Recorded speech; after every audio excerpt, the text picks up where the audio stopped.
Good to have you back, guys. Tofu back with another video. So, the last video that I just didn't record any audio, and it was like 40 minutes long. Only come to find out that my microphone wasn't turned on. I'm a dingus. So, I'm going to try again. I don't know what I'm going to topically discuss about, but I guess we'll just, play it by ear. Just work on it. Oh, this back pain, though. You'd think after seeing a chiropractor, your back would be okay. Well, contrary to popular belief, not all chiropractors cure back problems, but they can help. Which in my case is a pinched nerve, but I'll be okay. I got my hip resituated though, which I didn't know was out of alignment. And I felt a nice little pop. Made me laugh at first just because I didn't expect it and it just sounded funny. Like, it didn't really sound like a pop, it just sounded like until reinforcements arrive. Putting together a Gundam. You put in like tab A into slot B and it makes a sound. Which I don't know if my microphone caught that, but it was like when it went back in place. I don't know why it made me laugh. I was kind of like sitting there chuckling. I think I didn't expect it. So, here we go again. Just like I did in the last video, I did this for up until wave 10, so I'll talk about something, I'm sure. Yeah, I'll just talk about what I talked about last time. So, a lot of people say that GameStop isn't a good place to work at, or the employers are often bad or mistreat their employees. Not every GameStop is like that. GameStop was a pretty fun place for where I worked at, and also the GameStop that is closest to me that I frequently visit, going to work with those that I had already known during the time that I'm a customer, which is more than likely the reason that somebody would want to get hired in at their local favorite stores, because they often frequent there and become their own best customers after a while. That being said, I've been often asked the question, can you rent or borrow games from GameStop? Yes and no. No, on the fact that they're not Blockbuster. You don't pay to be able to play the newest and greatest game. It's, you're able to play the game and take it home with you for a few days, depending on your boss and how long you're able to, play it for, provided they have ample copies left. So say, for instance, ABC Warriors only has 1 or 2 copies. You're more than likely not going to be able to take one of those home to play. You would have to get a different game that has at least, more than 5 or 6 copies. They don't want to come punch it down.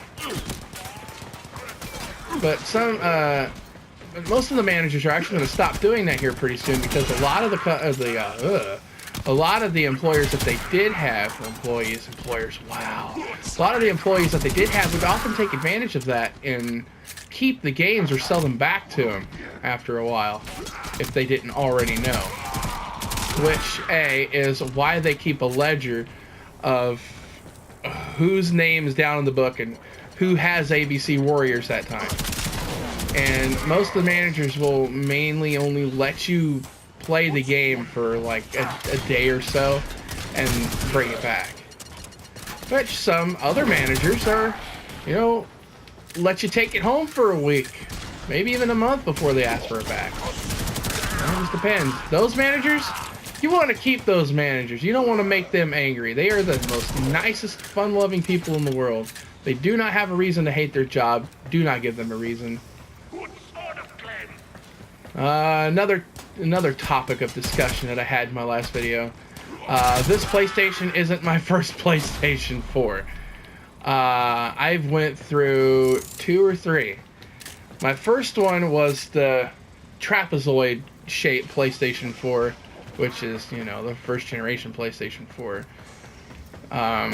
Had that, got rid of it, and a few of my games were actually all of my games for it I did have, and went and got an Xbox One.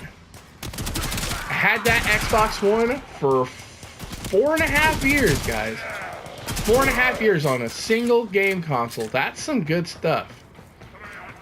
Last PlayStation I had was a 3, and I went through 6 PlayStation 3s before I got one that was, I was able to keep for a little more than a year, which made me sad. Those PlayStations I went through, I put time into them, I played games on them, you can get that save data back, but it's whatever, it's water under the bridge. Later on, traded that Xbox One in for an Xbox One X. Provided that I traded in my, latest model and for the X, which it worked. It worked, thankfully. I was, 120 something short, but it worked.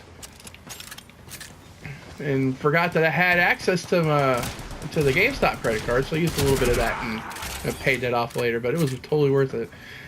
And then my next PlayStation 4 I got was sometime after I got out of the relationship with somebody that looked like they were Jack Black. One of my other exes, the one that wasn't mean to me, was selling. Her husband was selling his PlayStation 4 with 2 controllers, a PlayStation Gold headset, a charger for the controllers, which is like a stand. Truth be known, I really don't like stationary chargers, because what if your controller decided it was going to die and you're in the middle of the game and now you got to dock that thing, and provided you don't have another controller. But he had Star Wars Battlefront, Horizon Zero Dawn, and Fallout 4. She wanted $250 for that, and I gave her $200 of that. It was like, shut up and take my money. So I just owed her the $50 later. And and the PlayStation that I have now currently is my PlayStation 4 Pro. I got that when I traded in my Xbox One X. Here's why. Not because I'm a system fanboy, gotta have my PlayStation because I hate Xbox. I don't like that Xbox. You're gonna stick to PlayStation. No, I wasn't into my Xbox as much as I thought I was. Looked at all my games. I had supported the PlayStation a lot more often than I did my Xbox, which in turn had like close to almost 100 games the first month of that PlayStation I had. So I took the Xbox One X and the games that I had and traded that in for the PlayStation 4 Pro, and was still able to keep my second owned trapezoid PlayStation 4, which in turn gave that to a most recent girlfriend, who I then bought a little, $90 20-inch LCD TV for, because the TV she had at the time didn't have HDMI, and she needed that to play the game system. So got her that little TV, and then got her hooked up. Well, then she got a new TV, because my mom and dad got a new TV, and they went from a 500-pound Mitsubishi projection screen to a mere 200 or maybe 300-pound 65-inch Sony Bravia TV. Man, the refresh rate on that thing is stupendous. But it's 10 inches bigger than my TV. I still love my TV. I have a good TV. Not quite like that one, but hey, I like my TV. When they got that one, they ended up giving my recent girlfriend their old Mitsubishi TV, and she's still using that right now. It's still going strong. That television is almost as old as when we first moved into this house.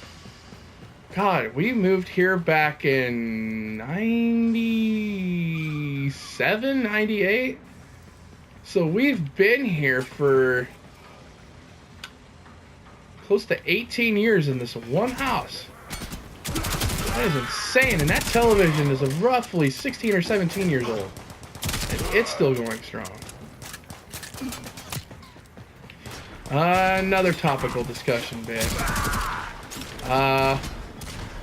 Warframe and how I've compared it to Destiny. And Warframe being the better out of the two. Just Warframe, in my opinion, is just much more rewarding. A lot better in, you know, being able to use skills and situations to your advantage. Sure, Destiny is a fun game, but let's be real. Destiny's kind of gone downhill as of late. So let's hope that, you know, Bungie and Activision's separation only just makes Bungie stronger and make better content.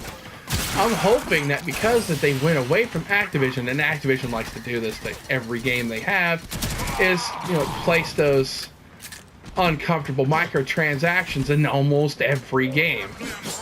Which means that the content that was included on the disc is what they're holding back from you, selling back to you at a premium. Which is stupid.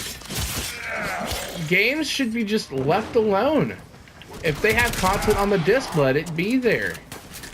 Now, I could say it would make sense if the content that came out for the game that was in a microtransaction wall came out at a later date. That makes more sense because that is content that wasn't originally part of the game that's now being introduced to it. I can see that making sense, but taking that same content out from the original game and selling back to us and time walled, time gated, and quest gated, that's just ridiculous. Not quest gated, I'm sorry. Time gated, that's just ridiculous. Why keep that from us? And then only in turn, there was a weapon in the first Destiny that we didn't get until Destiny 2, and that was the Wardcliff coil, which was called something else. Oh. Let's see if I can remember what the thing's called. It's probably going to take a lot of my time. I forget what it was called, but there are several YouTubers out there that cover that. So, like, Cactus HD, or no, yeah, you know, is it Cactus HD? There's Cactus, there's More Console, there's, Guided Games, Guided Destiny, something like that. Man, I'm trying to remember these names. I'm sorry, guys. If you watch this video and you hear my cringiness, I'm sorry. I'm genuinely trying to remember your channels. I'm not trying to insult you. This is just from memory. But if you guys need anything on Destiny or have any questions, please get with them. Watch their stuff. It's really good.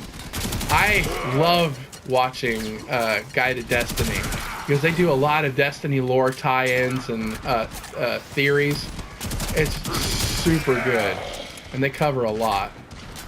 And then More Console and Cactus usually talk about, you know, current and up-to-date things with Destiny and Destiny 2. So they're really good for, you know, the news bits if you're wanting to know what's going on in the world of Bungie and Activision. They're usually pretty good about that.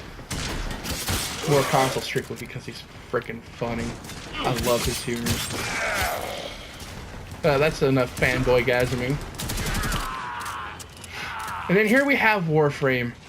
This innocent science fiction action-adventure nightmare. This is like the byproduct of Mass Effect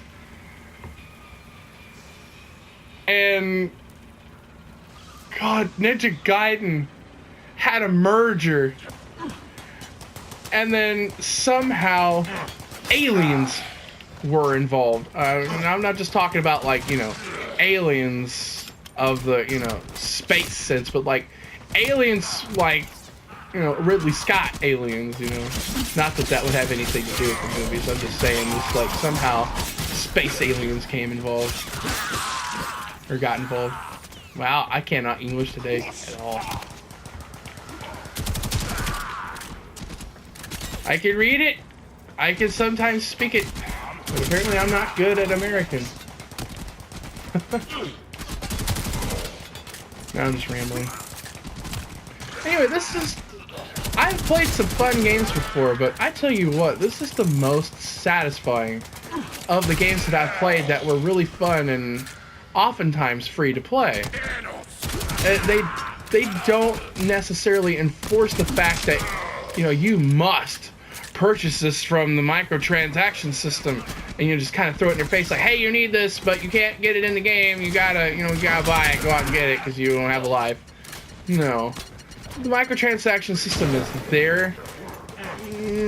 They are the only, this company. Digital Extremes. Yeah, that's it.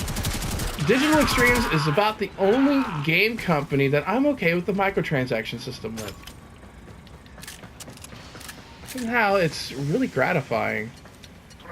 Like, you spend 20 bucks on plat, and then you go and you find that, or you go and buy that Warframe you've been telling yourself 2 months that you would get if you had the money, and then you don't because, bills and life happens. So you finally get that money to get that plat, and you get that plat and get that frame, and you're just having all kinds of fun, like a kid at Christmas. That's how I feel. This game is the first game out of all the games I've played that I've dropped the most money on. And I don't say that as being proud, but I regret nothing. With my GameStop credit card, yeah, there's that bit again. Let's see. Before I get to that, let me make some minor notes that would tie into what I was gonna say. So everybody knows by now that has played Warframe, know that there are often two or three different types of variants when it comes to Warframes. You have your basic Warframe, and you have your Prime. Primes are not cheap. They are the Gucci of Warframe. Oftentimes $80 a piece for each individual access, depending if they have any deals or sales going on. Most of the time, a brand new Prime frame end up being $79.99. So, like, say for instance, right now, Mesa Prime is available to buy or purchase from the PlayStation Store for a mere $80. Meanwhile, there's another Prime Access package that you could get that has a lot of Prime assorted goodies for a mere $60. So you often spend like $130 or $140 on it, which is something I did. I wasn't going to, I hadn't planned on doing it, but I told myself I at least want one Prime that I could pay for like that, and that would be the only one. That was my Hydroid, which I absolutely love. He looks like something out of Pirates of the Caribbean, and somehow Mass Effect got involved. Why Mass Effect? Because Mass Effect is very multicultural species and very science fiction. Mass Effect is the pinnacle of science fiction. What am I talking about? Where is this guy? There he is. Come here. Take your lumps.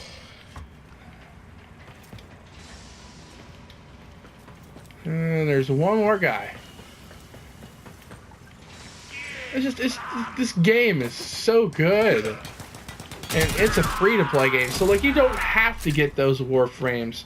You can actually earn them by finding materials that you can in the game and then making those. The creation times on those frames are retarded. In order to make something usually takes 24 hours for each individual part. And that's a little boy ridiculous. But if you have the plat, for a mere 10 or 20 plat, you can speed up the creation process and make it instantly.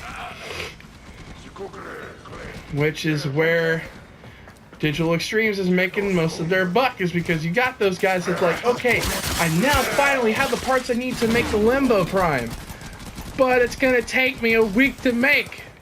And then they're just like, oh, well, okay, well, here, how about this? How about 10 plat a piece on those individual pieces that you're making for the whole thing for this much plat? Okay, well, how do I get this plat? Well, you pay for it. But I want to spend 20 bucks. Okay, fine. You're spending a week. No slip on our back. And then you just all often just go, okay, fine, I'll do it. And you're like, glad to help. Which I don't hate them any less or love them any less. They're still really cool. And I still love playing this game. Which I did play this on my Xbox One, but for some reason, I'm having the most fun with it on my PlayStation. Not just because this is the only game system I have to play this on, which is half the reason. It's just a good game. It's not trying very hard to be better. It's not taking anything less. It's just, it's here. It's game. You either like it or you don't. And it's oftentimes pretty good, depending on the game. But that's just my opinion. You guys may have another one. You may like it, you may not. But I will say this. Warframe looks like absolute garbage on the Switch. Ooh. I had the Nintendo Switch for a while, and I just learned that Warframe was getting released for my Switch, and I thought, oh, wow, I could take Warframe with me wherever I go because my phone has hotspot, and I could, like, play it in the break room when I'm working. No, thank you. It looked polygonal horrible. It was so low in graphics. How do I explain this? The game did not run very well on the Switch. So a lot of the graphics that you're seeing right now in this game system, my PlayStation 4 Pro, are like this because it was meant to be played on a game system like this. The Switch isn't very powerful and isn't really in the competition on which game system is a better game system. That's more or less, Sony and Microsoft's part. Nintendo just exists for the mere fact that Nintendo wants to exist. And that's a very respectable thing. They're not in it for the competition. They're here to make people happy. That's a good business. That being said, their Switch isn't very powerful. And this game, being free to play, was so excited to play it, and oh my god, have you guys ever played Skyrim in low resolution because your computer wasn't very powerful? Woo! It was a polygonal mess. Sure, it was playable to a degree, but it was very uncomfortable. It still played okay, but it didn't play very well.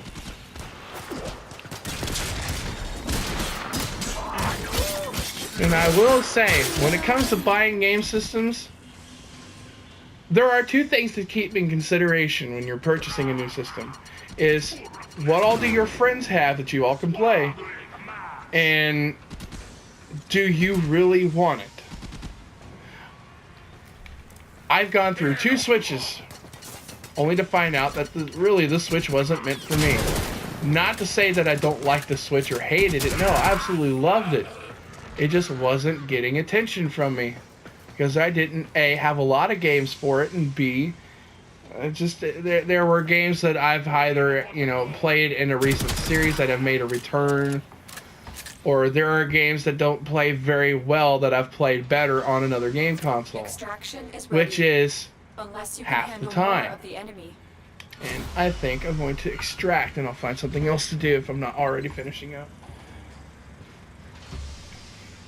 But, and I say, stick with what your friends have, because you don't want to be that guy out of your that goes, okay, Johnny, Sally, Susie, whatever, you guys have Xboxes, right? Okay, we're going to meet up after school. We're going to get on some Destiny. We're going to do a raid. And then you got poor Johnny. He's known these friends for 10 years now and was always wanting to play Destiny with them. You know what he can't do now? Because he has because he just doesn't have that system, he can't play with them. But you got to want that system, and you should stick with where your friends have so you all can have a community that you can play with together. And I think it's about all enough time that I have for right now. So if you guys like what I talk about, if you guys want to see something else, just like a comment down below. Tell me what you want to see next time. Tell me what my next topical discussion should be if I'm not turd about it. And I'll see you guys later. Bye!